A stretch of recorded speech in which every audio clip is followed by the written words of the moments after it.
All right, people, what is going on?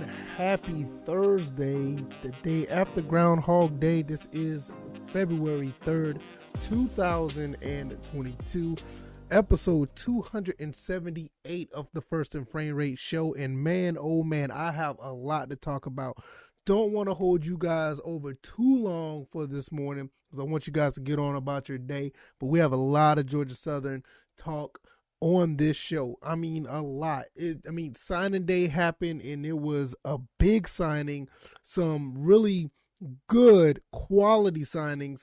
A special award was passed out to our AD, Jared Benko, and just going to give you guys a recap on this special day because they had a Hail Southern live. I watched it. I'm going to give you my recap on all of that, and it is just going to be amazing. Welcome to the First and Frame Rate Show. I am VF Baller, and over here we talk about Georgia Southern and Georgia Southern football. I will tell you this. This is one time I can honestly say that I am proud. It is great to be an Eagle. And I say that for, anybody who has rooted for the team, who's been to the school, who was a student, graduated, loved the school, anybody who still has a personal attachment to the school. This is, in my opinion, a really big day. Well, yesterday was a really big day for Georgia Southern, and I'm going to get into all that. Not much of the Atlanta Falcons stuff going on today. I know the coaches are still down, probably still down in Mobile, Alabama for the Senior Bowl, so I will talk about that at a later time. But today we're going to talk about Georgia Southern. So if this is your first time here, hit the like button. Go ahead and share this video or this podcast. Let people know what I'm doing over here. Also subscribe to the YouTube channel. If you're on the podcast side of things, I need that 5-star rating, that 4-star rating. I need a high rating. Let people know what I'm doing over here. I recently saw some feedback on the podcast. I will talk about that before I get out of here. Pretty good feedback. I really appreciate it. To that person, I will give them a shout out later. Really thank you guys for the support, for watching or listening. It has just been phenomenal. If you are wondering where you can find this podcast, I am on iTunes, Google Play, Spotify, Anchor, and I'm on Stitcher as well. I think I'm still on Stitcher. I need to check that out and find out what's going on with Stitcher, because sometimes I check it and it just doesn't look apart like I want it to. But that's a whole other story for another day. Let's go ahead and get into this. Signing day was upon us yesterday, and we were able to sign five guys. 5 new Eagles were signed, but I'm going to talk about 2 more that, that was kind of under the radar, that kind of signed a little bit prior to today. So I'm going to give you those guys some shout out too. And we're going to talk about these signings. I mean, this is like a really big deal when you look at the scheme of things.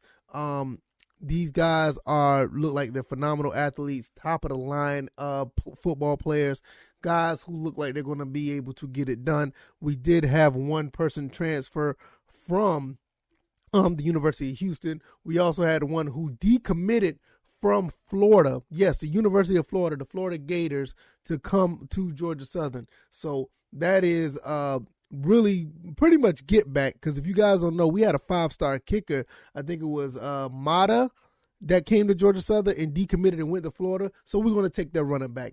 So we got our running back from Florida, and he had plenty of offers. We're going to talk about that. Got a couple of guys who's going to be on the defensive line as well, and we got another defensive back, another transfer. I think he came from Elon or whatever, one of our foes in the FCS. He decided to come over and play for Georgia Southern. All right, so first and foremost, before I get into that, I want to talk about the first one, the defensive tackle from Georgia Southern. I want to make sure I get his name right. I would say Elhaj Fall. Yeah, I think I said that right. Elhaj Fall from Marietta, Georgia. He comes in to the school weighing in at 6'3", 260 pounds.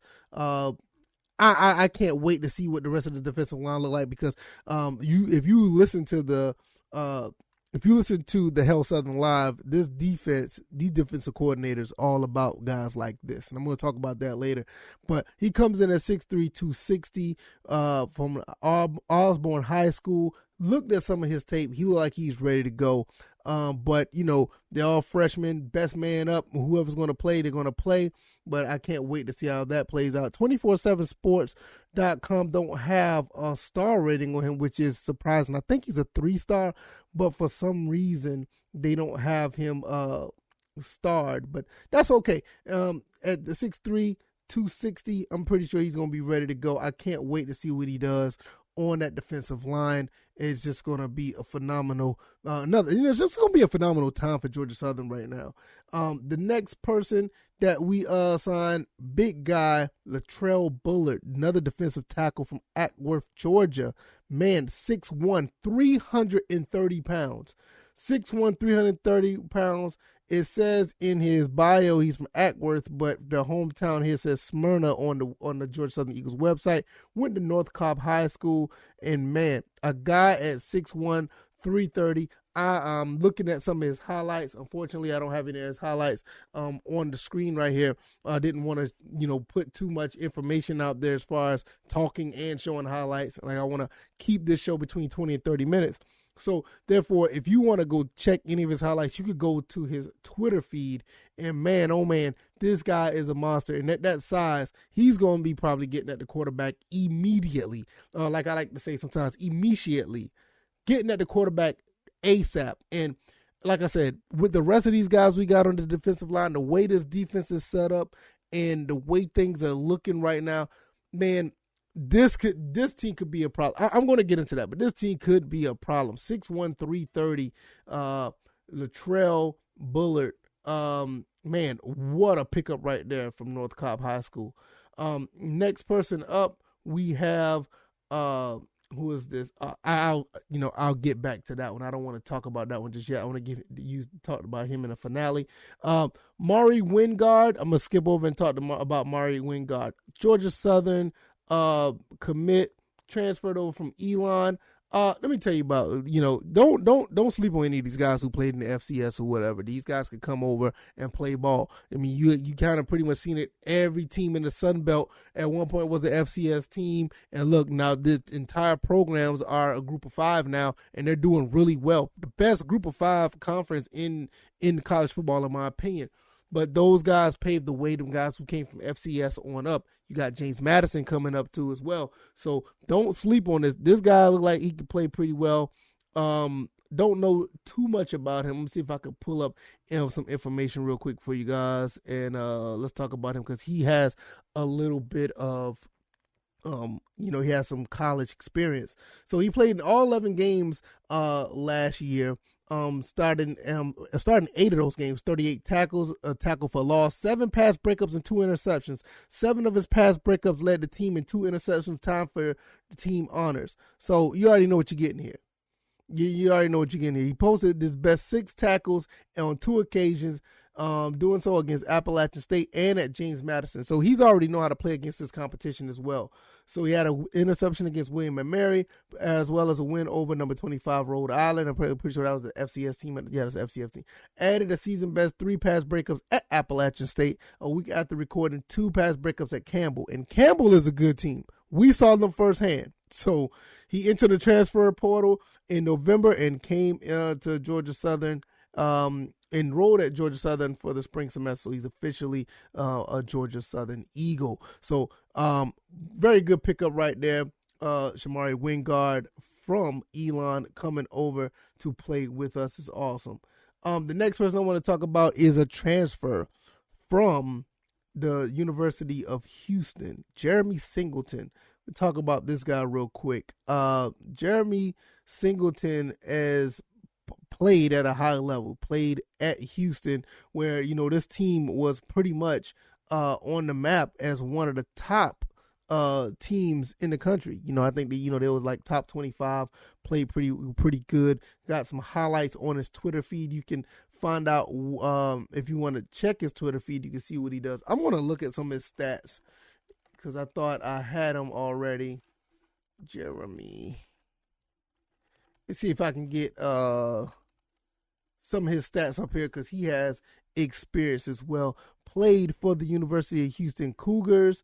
Waiting for my computer to catch up. Okay, so in 2020, he played in 4 games, including 3 starts as a wide receiver, holding a season-high 4 receptions at Memphis. So I don't think he played much in the 2021 season, which is okay. So he's basically said out of here. I guess he wanted to.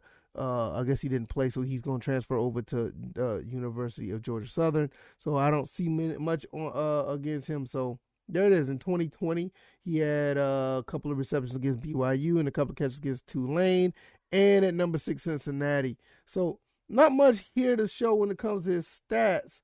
But with that being said, you want to have a guy like this. You just want to have a guy like this who has the experience, look like he's going to be able to stretch the field as well. So don't let the stats necessarily fool you. It just seemed like he's just didn't play last year, and he's going to be available for us right away. I can't wait to see what he does.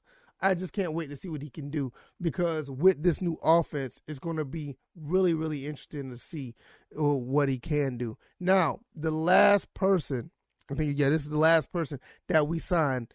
This is a big deal.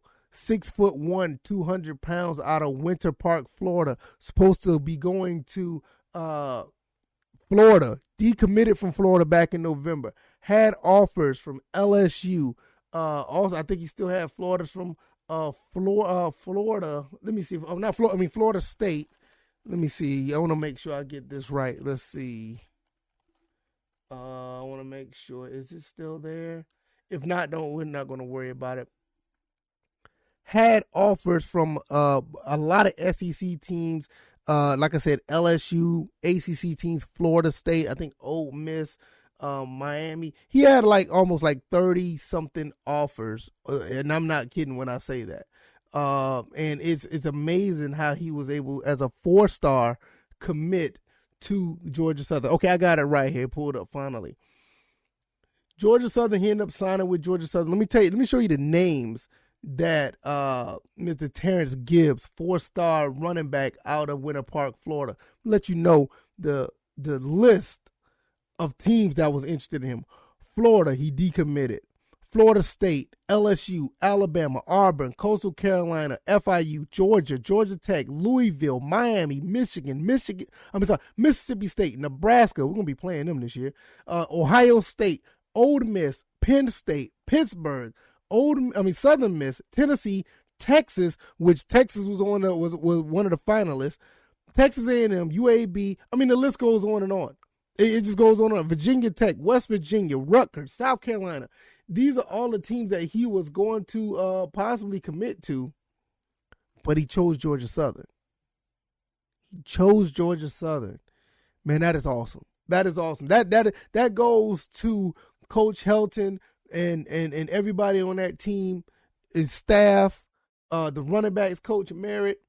It's just amazing how we was able to get him from all these other teams. I guess it was just a thing where it just felt like home. A lot of these kids who signed, like the Ashton Whitners, and when you look at Kyle Van Treese, who was on the Hell Southern Live, they said, look, they took a trip down here to Georgia Southern, and it felt like home. It felt like a college town. They loved what they saw. They loved the atmosphere. And Georgia Southern, Statesboro is a phenomenal, small, pretty little city. A lot of people like to call it God's country. A lot of people love to call it, one of the prettiest little campuses in the country, in the country, with the prettiest little stadium in the country. And I agree, it is. I attended Georgia Southern. I was on campus at one point, and it was a beautiful thing. It really was a beautiful thing to be there, and I totally get it. So this is the big story right here. Terrence Gibbs decommitting from Florida a while back. He visited LSU. He visited Florida State. He visited Florida, committed, decommitted, and all these other teams had offers. And he decided to come to Georgia Southern. It's just awesome. Just awesome to see him come to Georgia Southern, and I can't wait to see what actually happens with that whole running back situation, because we got a lot of good running backs. So it's going to be really cool to see. Now, before I get into the recap, we're going to look at a couple of other recruits that we did get. We did sign Ben Anderson, number 4 long snapper in the country. You see him up there in the top corner, number 44. It's good to have another long snapper to go along with a pretty good punter that we got with Beck. So with Beck and him, there's going to be a pretty good chemistry, hopefully, how that plays out. And we also did get another running back, Robert Edwards. I think Robert Edwards III. We end up getting another running back. So that's number 5 right here on the screen. If you guys are not listening on the listening on the podcast, if you're listening on the podcast, that's the ones you said. Robert Edwards III. He committed as well. 6 foot, 200-pound running back.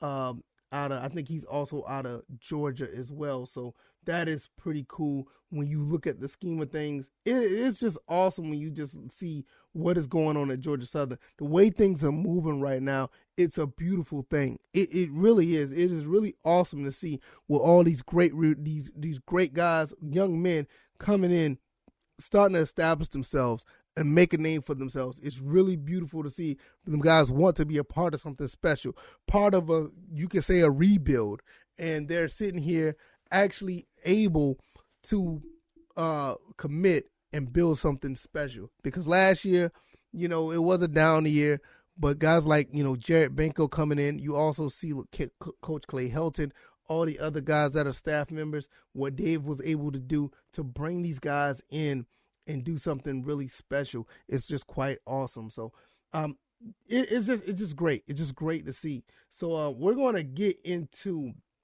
the Hell Southern Live recap. I'm going to recap based on from what I've seen. I highly recommend you to watch it, because when they said it was a special show, it really was. It was a really good show.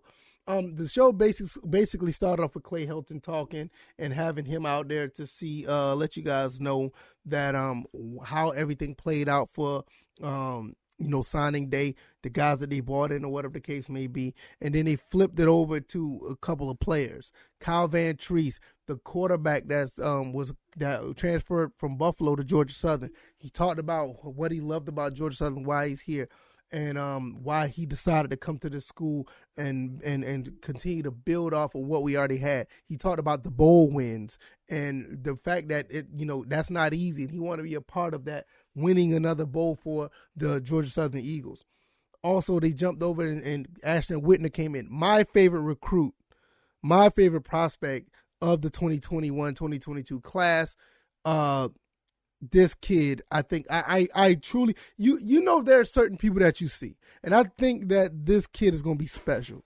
He's going to be very special when it comes to this team.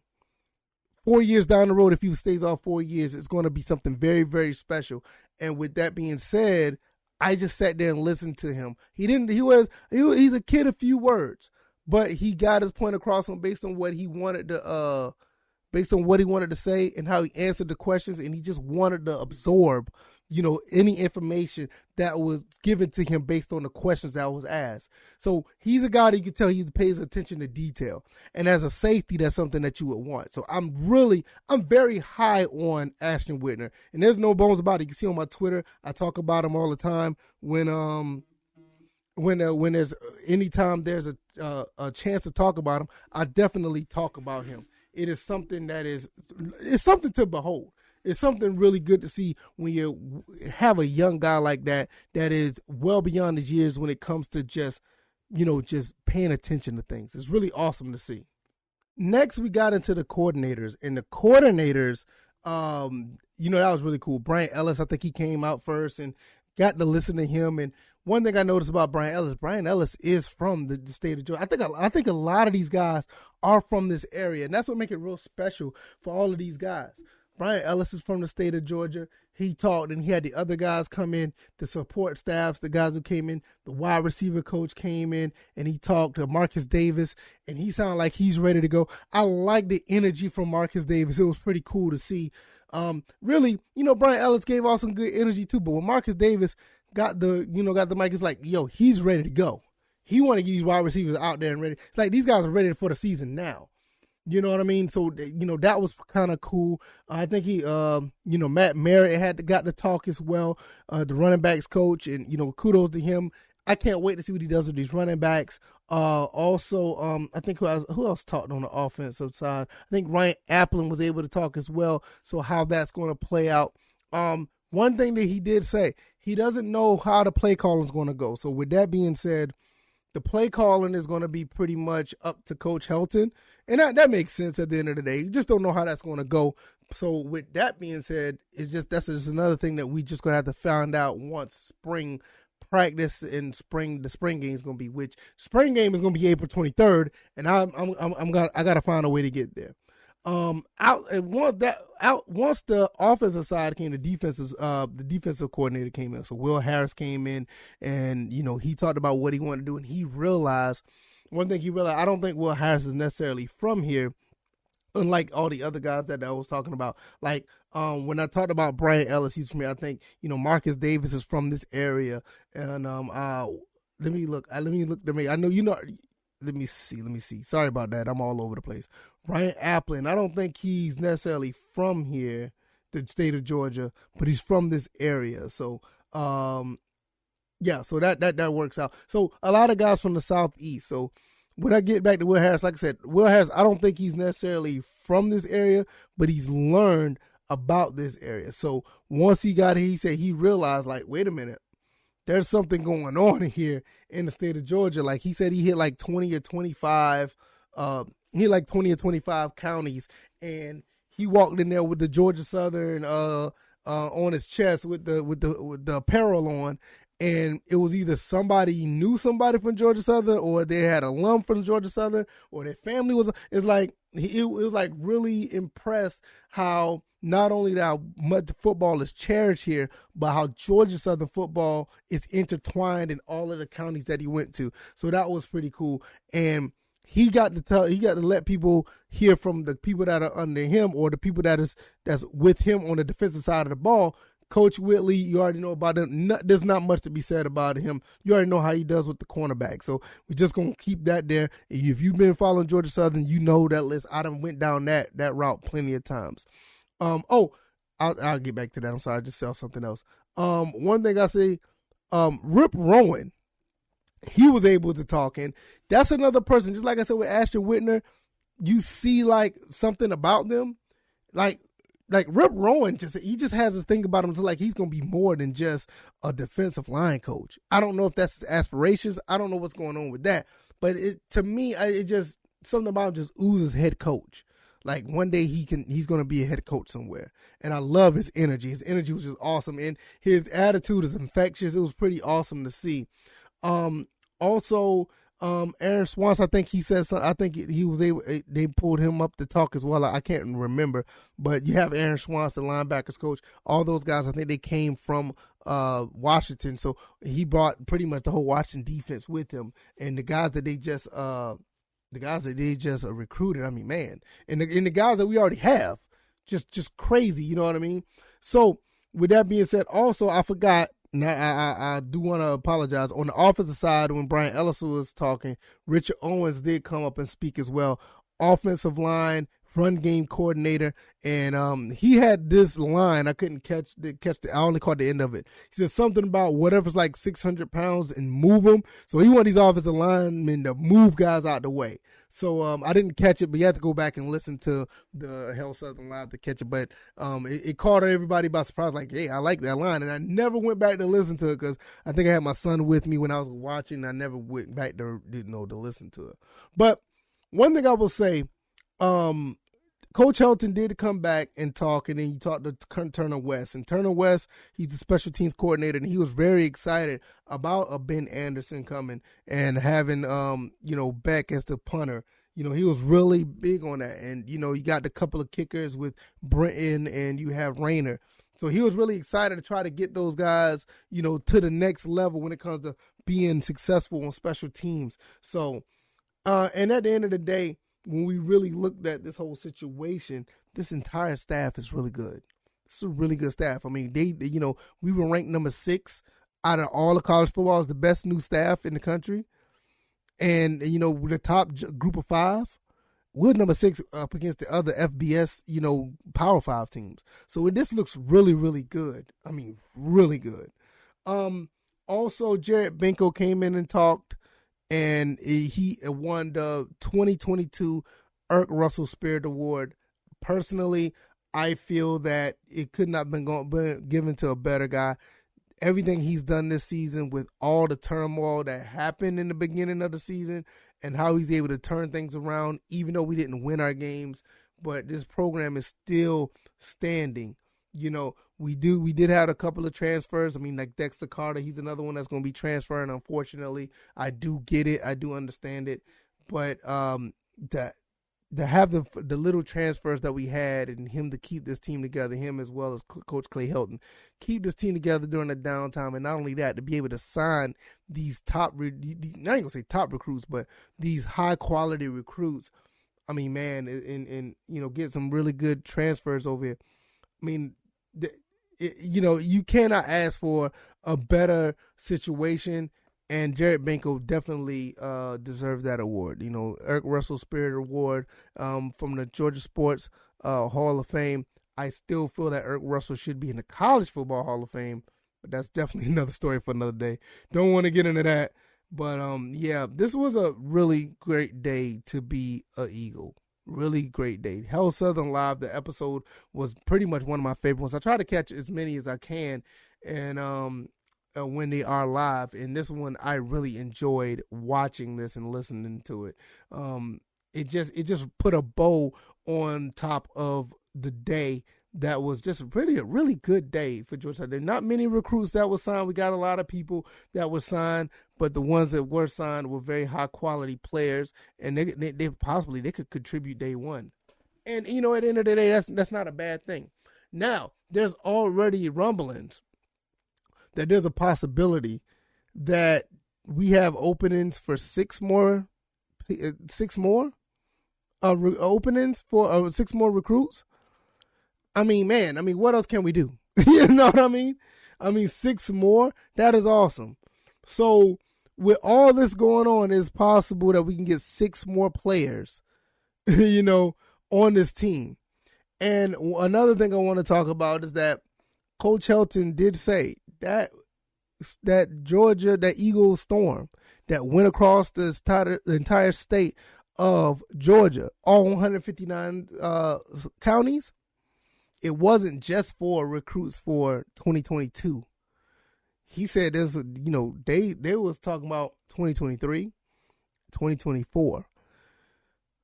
So we might have something really special going on here. I cannot wait to spring practice. I cannot wait for the spring game on April 23rd. I am already trying to get there. I'm already trying to get there for April 23rd for the spring game. Hopefully, we need to pack that stadium. We need to let these guys know that we appreciate the moves that they're making. We need to let these guys know that, the power of Paulson, and we need to show them the power of Paulson on the spring game and let these guys know that they have our support, because what they're doing here is nothing short of amazing. What they're doing here is nothing short of nothing short of greatness. This is legendary stuff. This is stuff that builds and this is the type of stuff that you build your legacy off of. Not only just for Coach Helton, but everybody else that's around him, the whole staff, Jared Benko. He's really trying to do something really special here at Georgia Southern, and it's not nothing to sneeze at. This is a really big deal, and I'm happy to be a part of it. I'm happy to make this content for you guys, and hopefully, you guys enjoyed the rest of this show. Because it's time for me to check out of here. It's been, I think that's going to be a good closing of the show. If you like this content, hit the like button. If you're on YouTube, share this video, hit the subscribe button. If you're on the podcast side, give me a 5-star rating. Also, if you don't mind, leave a comment. Leave a comment if you don't mind on the podcast side of things, whether it be iTunes, Google, Anchor, Spotify, or whatever the case may be.